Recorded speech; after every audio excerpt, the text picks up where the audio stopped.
Hello BSc third year student, कैसे हैं आप सभी लोग। उम्मीद है आप लोग बहुत अच्छे होंगे। दोस्तों, आज की इस वीडियो के अंदर हम डिस्कस करेंगे एपीकल्चर के बारे में। ये आपके बीएससी थर्ड ईयर जूलॉजी में आपका first semester applied and economic zoology के अंदर आता है।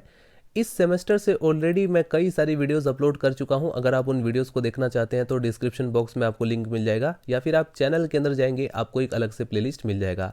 आज हम डिस्कस करेंगे एपीकल्चर का पार्ट 1, जिसके अंदर आज हम स्टडी करेंगे Indian species of honey bee, structure of honey bee, या हनी बी का जो सोशल ऑर्गेनाइजेशन है उसके बारे में भी हम स्टडी करेंगे, जो कि आपके एमसीक्यूज में भी हेल्प करेगा। तो चलिए वीडियो को स्टार्ट करते हैं। यदि आप बीएससी के कॉन्सेप्ट को हिंदी में समझना चाहते हैं तो आप इस चैनल से जुड़ सकते हैं।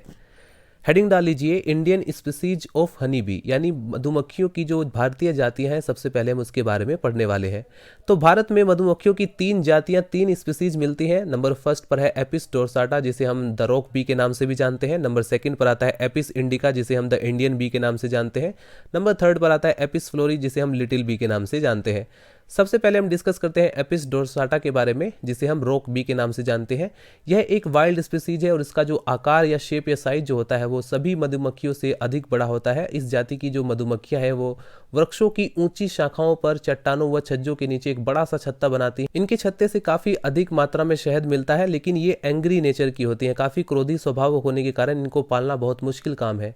ये खुले इलाकों में रहना पसंद करती हैं। लगभग 500 फीट से अधिक ऊंचाई के प्रदेशों में ये नहीं पाई जाती।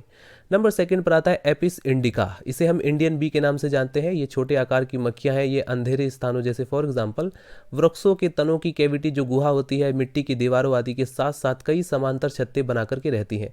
इनको सरलता से पाला जाता है। इनके छत्तों से जंगली मक्खियों के छत्तों की तुलना में बहुत कम शहद मिलता है। एपिस इंडिका की 2 जातियां हैं। पहली जाति जो है वो पहाड़ों पर मिलने वाली भूरे रंग की होती है, और दूसरी जो जाति है वो मैदानों में मिलने वाली पीले रंग की होती है। नंबर थर्ड पर आता है एपिस फ्लोरी, जिसे हम लिटिल बी के नाम से जानते हैं। ये पहली दोनों प्रकार की मक्खियों से छोटी होती है और ये झाड़ियों आदि में एक छत्ता बनाकर रहती है। इनके छत्ते से बहुत कम शहद या मधु निकलता है, अतः ये मधुमक्खी पालन के लिए उचित नहीं होती है। अब हम देखते हैं स्ट्रक्चर ऑफ हनी बी, यानी मधुमक्खी के छत्ते की जो संरचना है या रचना है उसके बारे में। तो मधुमक्खियां सामाजिक कीट होती हैं, यानी एक सोशल कीट है। ये कॉलोनी बनाकर रहना पसंद करती हैं या कॉलोनी बनाकर रहती हैं। इनकी कॉलोनी या समाज अत्यधिक व्यवस्थित होता है, अरेंज रहता है। प्रत्येक छत्ते में लगभग 50,000 मधुमक्खी होती है, किंतु भारत की जाति एपिस फ्लोरी के छत्ते में केवल 4,000 से 5,000 तक मधुमक्खियां होती हैं। एक कॉलोनी की जो समस्त मधुमक्खियां एक ही छत्ते में रहती हैं और कॉलोनी की मक्खियां एक दूसरे को पहचानती हैं तथा संकेत द्वारा ये अन्य सदस्यों के पोषण स्रोत एवं दिशा की सूचना देती हैं। स्ट्रक्चर को डिस्कस करने के बाद अब आप लोग हेडिंग डाल लीजिए सोशल ऑर्गेनाइजेशन, यानी सामाजिक व्यवस्था। मधुमक्खियों में सामाजिक व्यवस्था किस प्रकार से है, अब हम उसके बारे में स्टडी करने वाले हैं। तो मधुमक्खियों में पॉलीमॉर्फिज्म यानी बहुरूपता पाई जाती है, और इनके छत्ते में श्रम विभाजन व सामाजिक व्यवस्था को स्पष्ट रूप से देखा जा सकता है। छत्ते में 3 प्रकार की मक्खियां पाई जाती हैं। पहली फर्टाइल फीमेल यानी रानी मक्खी, जो कि अंडे देती है। दूसरी होती है फर्टाइल मेल, और तीसरा होता है बांझ मक्खियां, या जिसे हम श्रमिक के नाम से भी जानते हैं, यानी वर्कर होती हैं। तो सबसे पहले हम बात करते हैं क्वीन मक्खियों के बारे में, जो कि अंडे देती हैं। क्वीन मक्खियां जो होती है फर्टाइल, ये जो है द्विगुणित होती हैं, और ये छत्ते में केवल एक ही रानी मक्खी होती है। इसके अंडाशय बहुत ही अधिक विकसित यानी डेवलप होते हैं। यह लगभग प्रतिदिन 2000 या उससे भी अधिक अंडे देती है, और जीवन काल में लगभग 15 लाख से ज़्यादा ये अंडे देती है, और यह कई वर्ष तक लगातार अंडे देती रहती है। अंडे 2 प्रकार के होते हैं, एक जो कि द्विगुणित होते हैं, जिनसे कि रानी मक्खी या श्रमिक मादा मक्खियां विकसित होती हैं। दूसरे जो कि अनिषेचित या अगुणित होते हैं और नर मक्खियों में विकसित होते हैं। रानी मक्खी ना तो परागकण एकत्रित करती है और ना ही मोम शहद बनाती है। इसका जो पालन पोषण है वो श्रमिक मक्खियां करती हैं।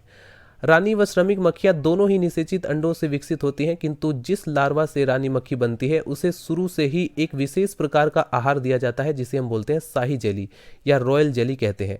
ये पचे हुए शहद या परागकणों का मिश्रण होता है। नंबर सेकंड पर आती है वर्कर्स। इनके बारे में एमसीक्यूज कई बार पूछा जाता है वर्कर्स से रिलेटेड, तो वर्कर्स के बारे में भी आप लोग नोट डाउन करेंगे। वर्कर्स द्विगुणित बांझ मादा मक्खियां होती हैं। ये तीनों प्रकार की मक्खियों में सबसे छोटी होती हैं। इनका शरीर पुष्पों से परागकण या मधु एकत्रित करने के लिए रूपांतरित यानी मॉडिफाइड होता है। श्रमिक मक्खियां जो होती हैं इनमें कई तरह का कार्य करती हैं। कुछ श्रमिक मक्खियां जो होती हैं वो छत्ते के भीतर ही रहती है। इनसे कुछ शिशु ग्रहों की देखभाल या ग्रब्स का पालन पोषण करती हैं।